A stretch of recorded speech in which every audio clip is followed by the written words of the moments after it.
Hello and welcome, and thank you for the 100 subscribers. That means I've unlocked a side quest.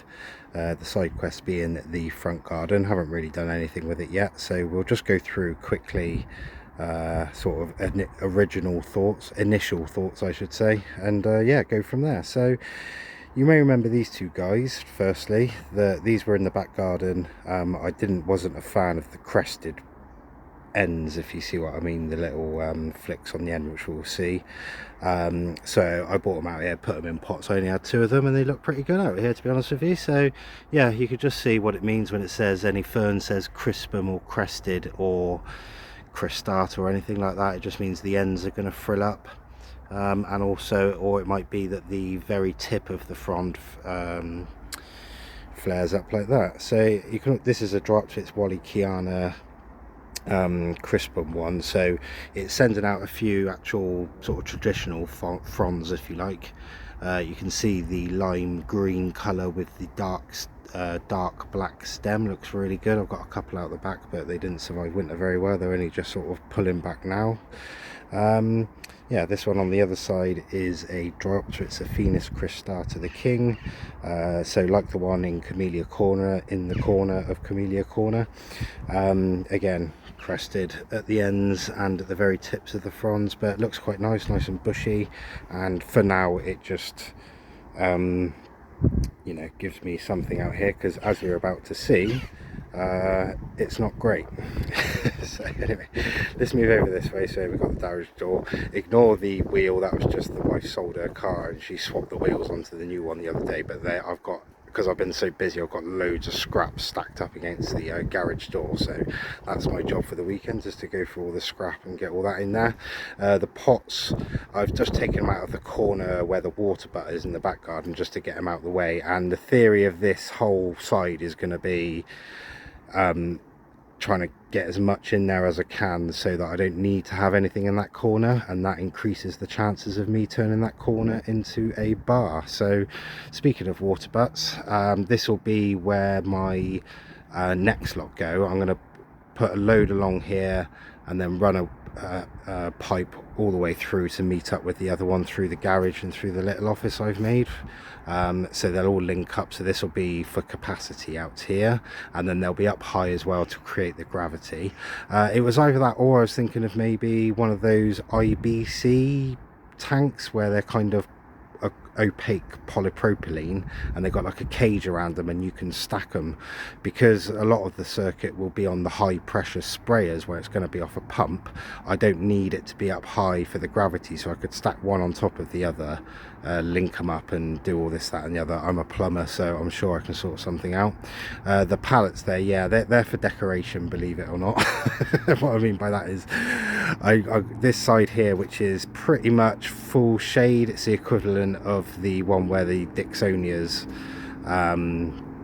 the two Dixonias, the big Cyathea and the fig tree and the Fatsias are. So it is pretty much full shade all day. That is south, and also we've got these big trees there. So a lot of this halfway across the drive is going to be sort of dappled shade for most of the day, and then you can just see where it's come round behind my right shoulder. It's just coming over around the side of the house, but it's not long until the shadow of the house catches up. So this is pretty much, for all intents and purposes, full shade. Water butts, water butts or water tanks in there, and then also I need to make room for you, so you can see the bins and the recycling boxes. I've got a compost heap there, which we'll go and have a look at in a second. I just rigged it up quickly. Halloween last year, the old pumpkins were the first thing that went in there, so it must have been 2 weeks into November that I built this, and then obviously I got busy in work and didn't finish it. But all the pallets are to give it a kind of a facade, or to face it up, if you see what I mean. So essentially, if I was leaving that where it is, this side of it, then what I would do is rip off the slats or whatever you like of all these, place it across the front and all the way across the blue palette as well at the end, just to face it up, and then you can just paint it any color you want and it looks okay. But we're going to go for more than okay. So yeah, so I need the bins, recycling store, compost heap, preferably 2 so I can rotate easily, a bin store, not a bin store but a bin bag store for like stuff for the tip, if you know what I mean, because I get quite a lot of waste in my job, so I need to bag it up, and sometimes I can get away with putting it in the bin, but sometimes it stacks up if I have a busy month. So yeah, just to keep it there until I get time to take it to the tip. Also like a kind of tool shed, gardening shed, so i.e. for all the pots I can keep stock of, you know, bags of manure and topsoil and compost in there, and also the tools, because the fuel like secateurs, trowel and fork leave out the back certainly, but all my building tools I've got, like the mattock and the rake and this, that and the other, maybe even the lawnmower, a shed for that basically, and also somewhere to keep my scrap, just to, like, you know, if I had the 4 water butts at the top of that fence and I had a little, like in the back, that little alcove underneath it, I could probably widen that bit, face it up so that I can only get into it from the garage, because you know what the scrap people are like, they will literally take anything that isn't nailed down. Yeah, so my compost heap from last year, I just quickly rigged this up over a weekend. You can see I sort of started making an effort at the back where I stripped it off, and then I realised I was running out of time. So yeah, compost heap, I just chucked a load of cardboard on that just to get it going. It's a bit of a S-tip basically. But it's quite a decent size. I think I'll be able to do something good there. First things first, I need to repair the fence there at the back. You can see that that's gone. You can also see this fence panel in the dead center. If you look at the top of the right where it's come away, you can see I've pinned it with a few of these big boards to stop it blowing out into that road basically.